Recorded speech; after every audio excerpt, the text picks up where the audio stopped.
I'm going to ask something delicate, and you may not like it. The president may not like to hear it if he's watching, but I think the American people need to get a yes or no answer on this.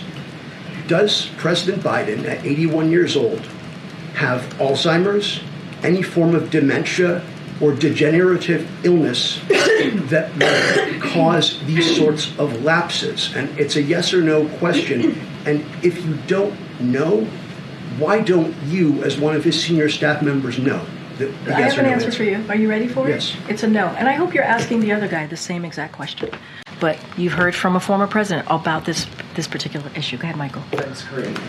Obama was 51 during that case. I kind of knew you would say that. Debate. I knew you would say that. But Was there any other medication he had taken? That's what many of them are asking. no, I understand. I was asked about the cold medicine. I asked about the cold medicine. He was not taking any cold medicine, and I don't have anything beyond that. I don't have anything beyond that to share.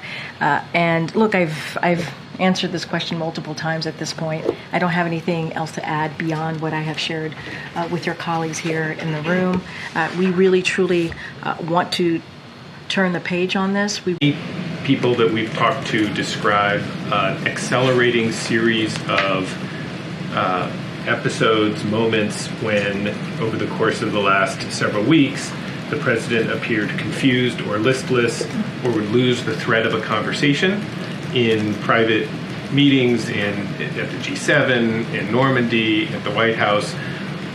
Not all the time, not saying that that's the way he is all the time, and that there's clearly moments people say that he's forceful and with it and all of that. But these people suggest that that what happened, what Americans saw at the debate, has a precursor. What do you say to that? So I want to be mindful and respect your reporting. I have not read it. I have not seen it, so it's hard for me to respond to it directly. But what I can speak to more broadly is that I have engagement with the president pretty regularly. What I see is a strong, resolute president who's always willing and able to work on behalf of the American people. I do not know who these folks are that you speak of, so it's hard for me to talk about that and to speak to that. I can just speak to my experience and go back again on the president's record and what he's been able to deliver on behalf of the American people. So I do want to be mindful. Is he disabled? No, and let me finish with your colleague, please. And I know, but shouting out, come on, you know better. Come on. Is anyone in the White House hiding information about the president's health or his ability to do the job day to day? Absolutely not. Okay, well, you continue to say it was just a bad night, but is there an explanation then for why it was so bad? If it's not his stamina, if he prepared, as you guys say, for so long, if it's not a problem with his mental fitness, what happened that night? What did we see? I will also add that the president also spoke to this as well. He said, I'm not as smooth as I used to be. I don't debate as well as I used to. I don't walk as easily as I used to. But one thing that he knows is how to deliver for the American people. He understands that. He understands that he's not a young man, obviously. He said this.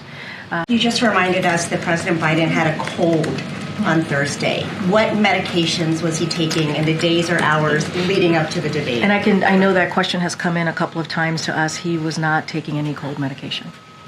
Was he taking any medication that would have interfered with his performance? He was not taking any cold medication. That is what I can speak to. I've asked his doctor, and that's what he stated to us. Let me just step back for a minute and I guess deal with the questions that have come in about the debate.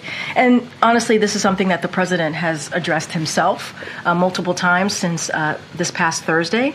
And first of all, I want to say we understand the concerns. We get it. The president did not have a great night, as you all know, and many of you reached out during the debate.